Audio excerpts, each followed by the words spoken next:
How to fix a pink shade on your Android front camera. This tutorial shows you how to troubleshoot and get rid of the pink tint appearing on your camera on your Android device. First, open the camera app on your Android device and switch to the front camera. After that, check if any filters or effects are currently applied. Look for a filter icon at the bottom or side of the screen and make sure it is set to none or normal.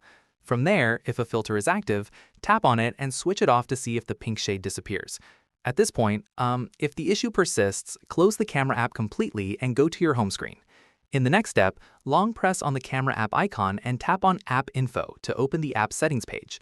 Following this, tap on Storage and then tap on Clear Cache to remove any corrupted temporary files that may be causing the color issue. Once done, go back to your home screen and long press on the power button.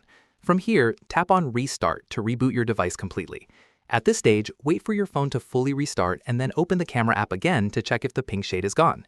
Finally, if the pink tint is still showing after all these steps, go to Settings and Software Update to check if there is a pending update available. Installing the latest update can often fix camera color issues caused by software bugs. And that's it. If this Android guide helped you fix the pink shade on your front camera, give it a like, subscribe for more Android tutorials, and tap the bell icon for updates. See you in the next one.